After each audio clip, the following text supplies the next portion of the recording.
Colts are 3-0, and that means that Shane Steichen's got to coach these guys a little bit differently, that they're 3-0, but not so differently that it mucks up what's already been done that's been really good. You know, what he's done has been part of the cause of this 3-0. When they get to 3-0, you don't want to change things up and all of a sudden do something different, but he's got to remind the players that this is another week, and hey, it ain't in the barn yet. And so you got to play just as hard and prepare just as hard 3-0 as you might have when you were 2-1 or 1-2 or 0-3. This team's been a lot of things since 2009. Never been 3-0. Today I hit him with day one mentality, and that's pretty much as simple as like the first day you get hired anywhere. I mean, it's like with anything, you know, you get a job or you get hired at ESPN. It's that day one mentality of like, shoot, I got hired. Like, you're excited. And I said that to the players. It's like, hey, it's day one. It's like, remember the first day you got drafted? Remember the first time you took that field, that feeling you had? We can't lose that feeling, and it's got to be laser focused all the time. Shane will Alec practice today? He will not. Him and Kenny Moore will not participate. And Kenny? No, he had the calf, but obviously we did a little more research on it. It's a little more in the Achilles, but so we'll see how the week goes. On IR possibility? Not right now. Was there anyone else who came out of Nashville that's going to not get to practice? Yeah, we're working through a couple of guys, so you might see it on the injury report. Yeah.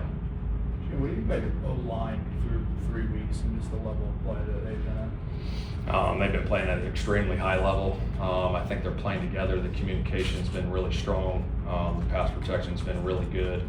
The run game's been really good as well. So we got to continue that. I think the guys, like I said, they're playing together. They're communicating at a high level. Coaching staff, Tony's got those guys playing good, so we got to continue that. Shane, with Tyler, how important is it for him to be able to not just play a bunch of different positions, but to be able to do multiple things out of those different positions? I think when you got a guy with that type of skill set, you want to be able to use that skill set. So I think, you know, our offensive coaching staff, Jim Bob, you know, lead the charge, does a hell of a job, along with Tommy, his tight end coach, you know, looking at different things. Obviously, we're all in there working together and trying to figure out ways to get him the ball in different situations. So it's a pleasure to have that when you got different type of skill sets to try to, you know, use them. I guess sometimes when you get a player who's used in all these different spots, sometimes it's like if he's in this spot, he's going to do this thing. But that doesn't seem to be the case with Tyler. Like there's not a almost a tell of when he lines Yeah, I up think, this you know, as a staff, you always want to try to put eyewash on everything you do and not have those tells. And obviously, you're going to have some tendencies throughout the season as it goes, but trying to break those tendencies. What did you learn last year about Pitt playing through that back situation? I mean, he's been going IR and then just said screw. Yeah, I think it's his toughness. He's one of the toughest guys I've been around, for sure. I learned that my first year with him, and then obviously last year going through the back situation, just showing up for his teammates every day and fighting like crazy and making contested catches and blocking and doing all the dirty work. Just phenomenal toughness. You see, he looks kind of rejuvenated now, like, 'cause he feels like himself again. Yeah, no, he's been looking good. Obviously, he's had a good first 3 weeks, and we got to continue that. And he's putting in the work and putting in the effort for sure. Shane, why do you think Coach Brownow's able to get so much out of his O-line group, and every time I talk to these guys, they love him like Yeah. family? Yeah, I think part of it is he did a great job when he got here with myself. We got here 2 years ago. Getting to know the players and knowing them personally on a personal level. And I think when you do that with all your players, there's a relationship that gets built there. And I think that pays huge dividends. And then obviously knowing what you're doing and being very cerebral and smart in the meetings and having a plan for everything when stuff comes up, he's always got an answer.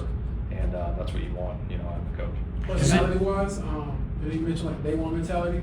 Does he embody that? I guess, and is he more outward with that? Because it seems like he, truly loves this stuff, and probably, wouldn't want to hear what. Yeah, there's no question. I think, you know, he grew up around it. Obviously, his dad was an NFL head coach, grew up in it, seen it, you know, as a little kid growing up, and what it takes, you know, to be successful in this league. And yeah, he has that day one mentality for sure, and he's always ready to roll. He brings that energy. He's feisty. He gets a lot out of those guys. Is there anything that you do to maintain that day one mentality in yourself, something you discipline yourself toward? Yeah, I think, you know, when I wake up every morning, first thing that comes in my head is give thanks, you know, to God for being alive, one, and then I go through my process of like, hey man, I get to go to work today. It's not like a chore. We're fortunate enough to do what we do, and go through that process of, hey, what's the day going to look like as I'm driving in, everything that needs to get done, and then when I get in the office, getting ready to roll and getting prepared, for the day. Jay, with Daniel, there's a ton of impressive numbers right now. Is there one or one aspect of his game that really stands out to you? I don't know, a lot of it's pretty darn good right now. One aspect, I think him just operating. I think in the huddle, I think that's a huge part of it. Obviously, he's playing at a high level right now. He's making great decisions. He's throwing the ball efficiently. We're getting the explosive plays that we need. But I think the biggest thing that people don't see is that communication in the huddle, at the line of scrimmage, in the meeting rooms. I mean, that stuff's paying huge dividends for us. He's been very accurate, like the ball placement, I guess. Have you noticed that, and what do you attribute that to? I think it's him and obviously Coach Cam, working, and those guys getting together and obviously working on the timing and the footwork and where we want the ball thrown and how we want the ball thrown, and really having a feel for it. Those zones, sometimes you got to drill it, sometimes you got to lay it firm with an arc, and I think he's just done a phenomenal job with it. I guess not knock on wood, but are there no turnovers a reflection of everything you just said? Yeah, Efficiency absolutely. and Yeah. accuracy and all that? Yeah, there's no question. That's a big part of it. I think obviously knowing where to go with the football and how to throw the football is huge. And again, it starts up front with those guys protecting them. They've been doing a hell of a job doing it, and the receivers doing their job and getting open, and it takes everybody. You guys expect Mike Hilton to be able to play on Sunday? Yeah, we'll see how he progresses this week. Obviously, he's got a lot of familiarity with Lou's scheme. Been a player in this league for a long time, so we'll get him out there this week and see how the week goes. Coach, what's the biggest area of improvement you noticed in A.D. Mitchell from last year to this year? I think, just over the middle, contested catches. He did that through training camp, OTAs, and then again, he's always been able to win one-on-ones and create that separation, and that hasn't changed. But I think, going into year 2, he's always been a worker. He's an in-here early morning guy. But I think as you just get older and you kind of see the NFL and how it works and everything and how you go about your business, I think that level of standard just continues to raise. So we really like where he's at right now. The city's been buzzing about what you guys are doing right now. I mean, yeah, we know it's early, but do you feel that? How much that motivates you guys when you guys are going to these games this week? Yeah, I think anytime you have, momentum early in the season, the biggest thing is keeping that momentum. And that's why I go back to that day one mentality and taking it one day at a time, because we know this is a long season. But we're excited, about where we're at. But again, it's the process that we got to go through each and every week to get done what we need to get done. We saw this JT run. Obviously, that's a highlight reel play from him. He's had a lot of goals in his career. But from a blocking standpoint this season, he doesn't show up in the box score. But what have you seen from him in that regard? And how important is that, too, to making sure your offense stays efficient? Yeah, it's been big. I think he's been very physical at the point of contact with those guys. I think DeAndre, our running back coach, does a great job with them with the protection stuff. When we have our protection meetings, we go through those things, and they break off in their individual meetings. There's a lot of conversation that goes on. Obviously, you get some unique looks throughout the week, and you got to be on it. That's part of the mental game too, not just the physical game, but understanding, who you got to pick up in pass protection.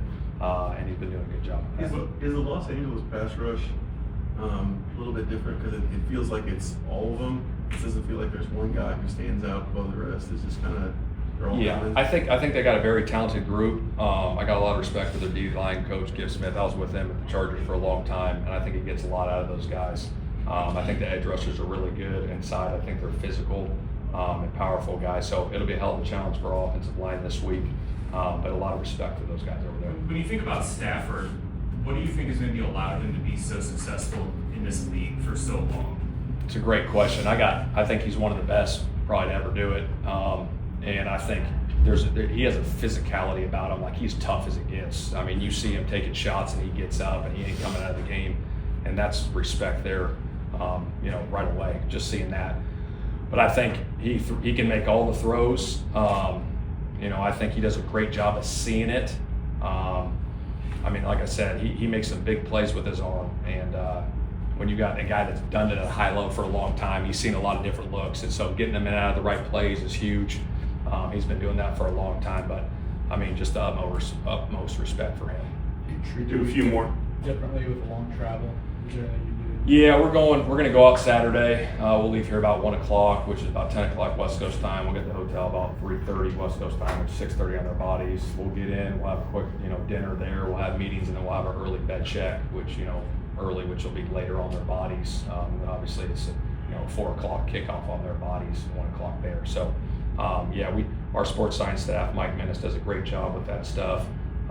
Just making sure their bodies are ready to go. How careful do you all have to be with Kenny Moore and the calf? And I say this because, at least in this city, Tyrese had a calf, in basketball, David Lillard had a calf in terms of Achilles. So, I guess, how do you gauge that moving forward? Yeah, I think with any injury, obviously we rely on the trainers and the doctors. I think that's a big part of it in the rehab process, that we go through, and then relying on the player too, on how he feels. Obviously we'll go through the rehab and, run them and work them out and stuff and see where it's at. And like I said, rely on him and the trainers and the doctors for that stuff.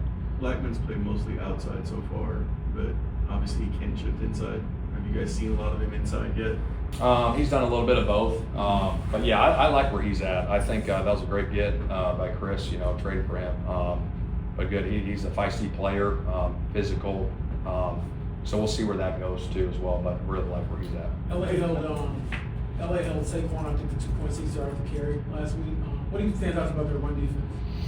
I think it starts up front with the D-line. I think those guys do a great job. I think their backers are good communicators. You can see them always talking on film, communicating at a high level. And I think they just stay gap sound, in their defense. They're not out of gaps a lot of times. So we got to be great up front, with our run fits and how we're fitting things up and getting to the second level because they are an aggressive, attacking style defense up front. The day one mentality, maybe you kind of hit on this, but it seems like you felt the need to coach your team a little differently given the record. Would that be accurate? And I guess what's that balance? And you want to keep the same? Yeah, no doubt. I think it obviously, we're excited right now, and we got, we feel that, but at the same time, it's such a long season. And I mean, we got to understand that. Our players got to understand that. Coaches got to understand that it's what have you done for me lately? And that's the message that's going to keep getting preached day in and day out. That's Shane Steichen. I think it's interesting to hear a guy who's an NFL head coach say that he's got to wake up in the morning and say, you know what, you get to do this. You don't have to do this. You get to do this. You need to be thankful for it, and you need to be enthusiastic about it. And I think we can all learn from that.